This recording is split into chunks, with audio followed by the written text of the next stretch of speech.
Bienvenue dans la deuxième grande partie de la lecture du livre de Monseigneur Lefebvre qui reprend toutes sortes d'homélies et de conférences sur la messe traditionnelle tout au long de son ministère.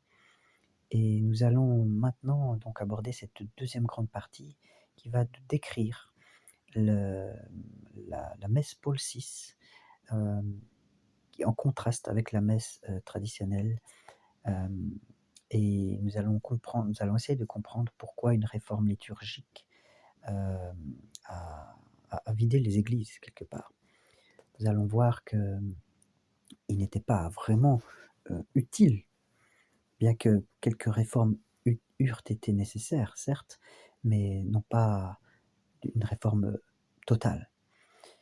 Et voilà, je vous invite avec moi, prendre patience pendant ces lectures, à écouter ce que Monseigneur Lefebvre pense de la messe Paul VI qui a eu lieu juste après le Concile Vatican II et qui a tout chamboulé.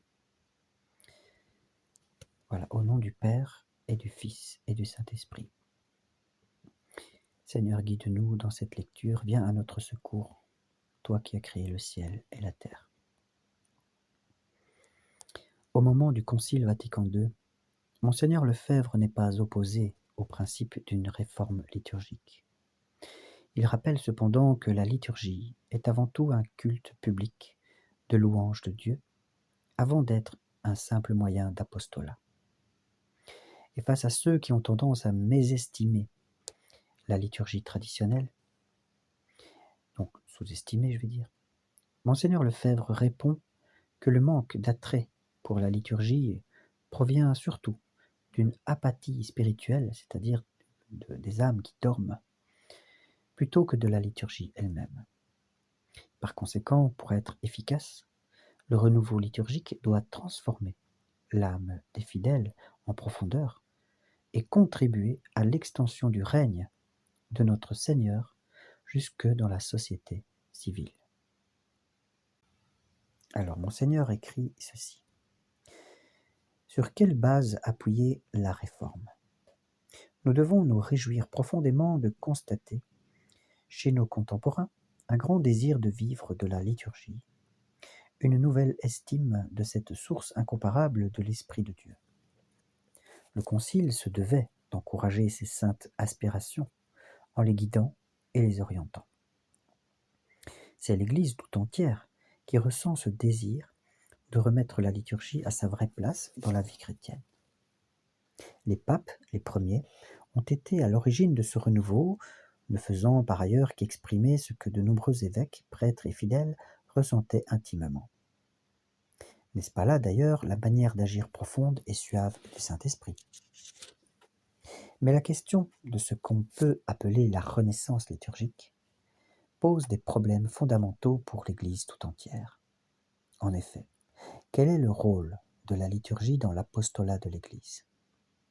La réforme de l'ensemble liturgique, édifiée au cours des siècles, doit-elle porter sur l'aspect du culte liturgique ou particulièrement sur la liturgie comme moyen d'apostolat ? Ne serait-ce pas, en effet, sous-estimer la liturgie que de la réduire à un moyen d'apostolat et de ne plus la considérer sous son aspect de culte public et de louange de Dieu d'abord ? La mésestime de la liturgie venait-elle surtout de la présentation liturgique des actes et des enseignements qui gardent en soi une valeur toujours aussi vivante ? Ou, au contraire, a-t-elle son origine dans la diminution de l'esprit de foi et de l'esprit religieux chez les fidèles, et cela pour des motifs étrangers à la liturgie ? L'activité humaine est redevenue tellement étrangère à Dieu, tellement éloignée de son Créateur, de son esprit vivificateur, que les âmes encore religieuses aspirent à renouer les liens brisés entre la prière et l'action. Il serait trop simple et presque enfantin d'accuser la liturgie, dans son mode d'expression et d'action actuelle, d'être à l'origine de la diminution de la foi chez les fidèles, et d'en être la cause unique, ou du moins principale. Et le pape Pie XII disait au curé et prédicateur de Carême : disait cela en 1945 lors d'une allocution. Je cite: Quand nous regardons l'humanité qui nous entoure et que nous nous demandons si elle est disposée et apte à recevoir en elle cette réalité de la vie surnaturelle, évidemment, pour beaucoup, la réponse ne peut être affirmative. Le monde surnaturel leur est devenu étranger, ne leur dit plus rien. C'est comme si les organes spirituels de la connaissance de vérité, aussi haute et salutaire, étaient en eux atrophiés ou morts. On a prétendu expliquer un tel état d'âme par les défauts de la liturgie de l'Église. On a cru qu'il suffirait de la purifier, de la réformer, de l'adapter ou de l'honorer pour voir ceux qui errent aujourd'hui retrouver le chemin des saints mystères. Qui raisonne ainsi montre qu'il a une conception très superficielle de cette anémie et de cette apathie spirituelle, car au fond, elle a des racines plus profondes. Voilà ce que disait le pape Pie XII. Disons donc sans hésitation que certaines réformes liturgiques étaient nécessaires, et qu'il est souhaitable que le Concile continue dans cette voie, tout en y mettant ensuite une pause, car il est inconcevable que l'on change tous les 10 ans de missel, de bréviaire, de rituel, etc. Comme il est inconcevable que l'on modifie continuellement les textes et les traductions officielles. Mais pour que ce renouveau liturgique soit pleinement efficace, il est peut-être plus nécessaire encore de renouer les liens de la prière liturgique, de la louange de Dieu, liens naturels et liens surnaturels, avec les activités quotidiennes. Ce fut et c'est encore le travail de l'Église missionnaire, notamment en reprenant ce passage de l'apôtre Paul dans sa lettre aux Éphésiens, tout restaurer dans le Christ. Tout, c'est-à-dire surtout la famille, l'école, la commune, la profession, la cité. Il faut refaire ce travail avec l'aide des familles chrétiennes et avec le concours de tous les mouvements d'action catholique et autres associations qui s'efforcent d'étendre le règne de notre Seigneur. Il est nécessaire, pour bien situer la réforme liturgique, de considérer d'une manière claire et évidente que la liturgie, qui est d'abord louange de Dieu, est un culte public et véritablement une prière de la société, de la communauté, prise sous tous ses aspects. Les grâces de la liturgie descendent sur le peuple chrétien et sur le monde pour le sanctifier dans toutes ses activités. Face à certaines innovations liturgiques bien malheureuses, Monseigneur Lefebvre s'appuie sur une allocution du pape Paul VI pour montrer la place et la fonction de la liturgie. Dès 1965, il déplore la suppression des statuts dans les églises, le remplacement de chants latins par des chants en langue vernaculaire de moindre valeur. L'Église est devenue davantage une maison des hommes que maison de Dieu. Tout en faisant ce constat, Monseigneur Lefebvre reste ouvert à certaines réformes, notamment de la première partie de la messe, à condition que celle-ci soit conforme à la plus pure tradition de l'Église et qu'elle conduise les âmes à une union personnelle avec notre Seigneur présent dans l'Eucharistie. Nous avions vu donc ce que je viens de dire, c'était sur quelle base appuyer la réforme. Et maintenant, le point 2, c'est les principes à retenir pour toute réforme. La place et la fonction de la liturgie sont admirablement tracées par le Saint-Père en un exposé succinct mais vigoureux. Nous y découvrons, dit le pape Paul VI dans une allocution de clôture de la deuxième session du Concile en 1963, nous y découvrons un hommage à l'échelle des valeurs et des devoirs. 2 points. Dieu à la première place, la prière est notre premier devoir. Fin de citation. Puis vient la fonction de la liturgie, source première de la vie divine, première école de vie spirituelle, premier don que nous puissions faire au peuple chrétien. En quelques lignes, le Saint-Père Paul VI trace tout un programme. Enfin, il dit « invitation au monde », afin qu'il délie ses lèvres jusqu'ici muettes. Il dit aussi qu'il chante avec nous les louanges de Dieu, etc. Appel ardent à ceux qui ne prient pas encore avec le peuple chrétien. Et puis, dans un deuxième paragraphe de son allocution, le Saint-Père étudie la relation de la liturgie et de l'Église, et il affirme l'importance capitale de la liturgie dans la vie de l'Église. Je cite, « L'Église est une société religieuse, elle est une communauté de prière. » Il prévient avec insistance que si quelques simplifications sont apportées, elles ne signifient nullement une diminution, selon ces termes, de l'importance de la prière, ni de la faire passer après les autres soucis du ministère sacré ou des activités pastorales, ni d'amoindrir sa force d'expression ou ses attraits artistiques. Fin de citation. Cela est à retenir pour bien interpréter les décrets qui seront pris dans l'avenir.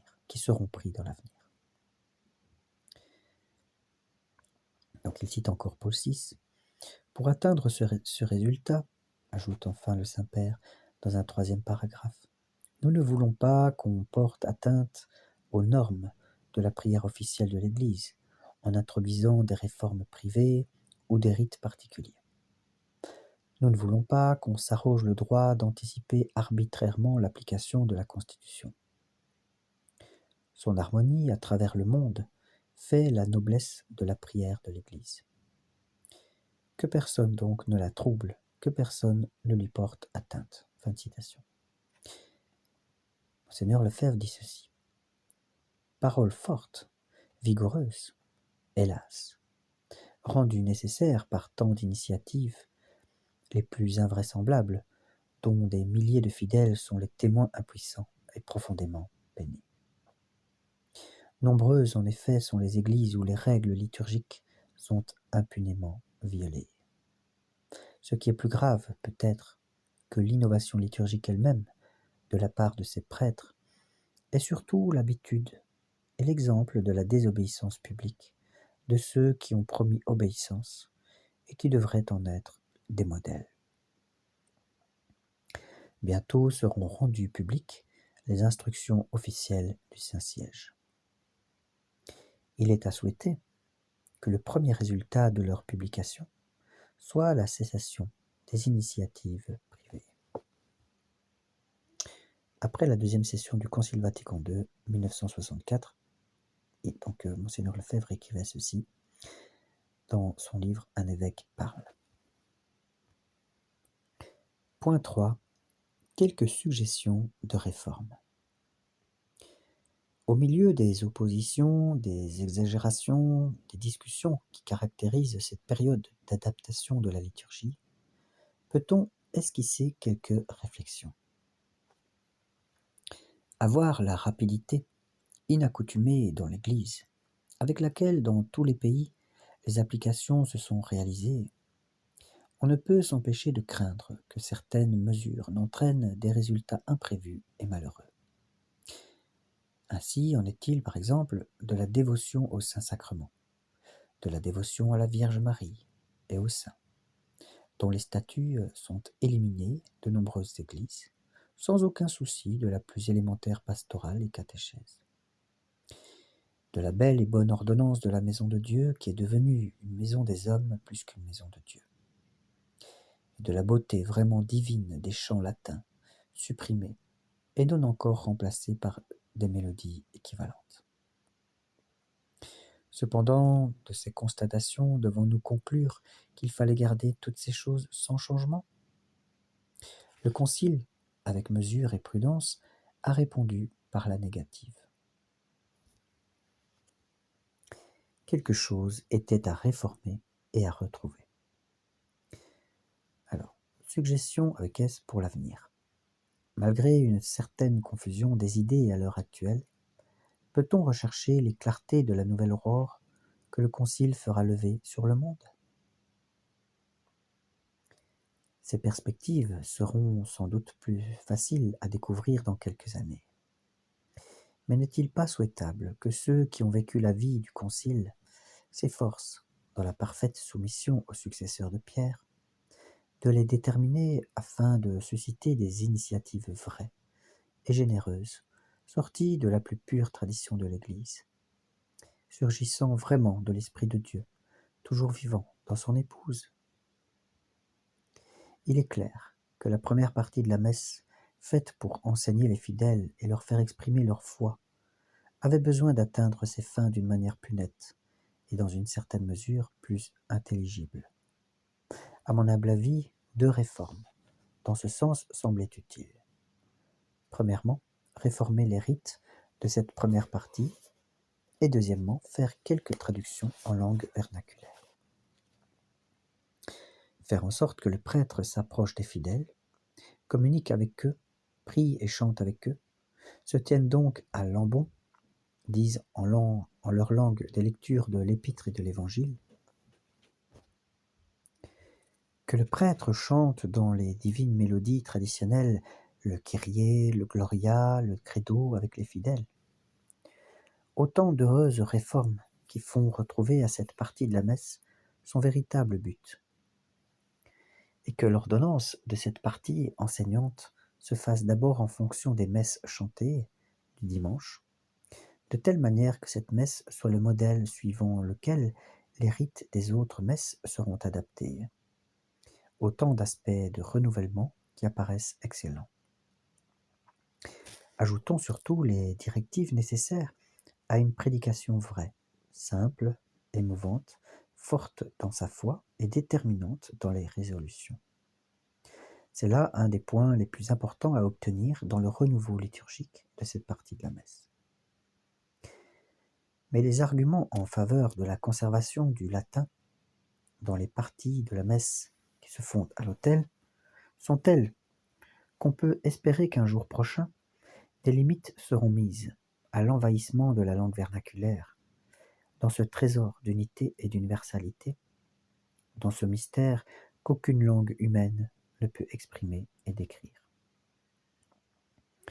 Que ne devons-nous pas souhaiter pour que l'âme des fidèles s'unisse spirituellement, personnellement, à notre Seigneur présent dans l'Eucharistie et à son divin esprit, de telle sorte que tout ce qui peut nuire à ce but, par exagération de prière vocale et exagération de rite, ou par manque de respect à l'Eucharistie, ou encore par une vulgarité inconvenante pour les mystères divins, doit être absolument proscrit.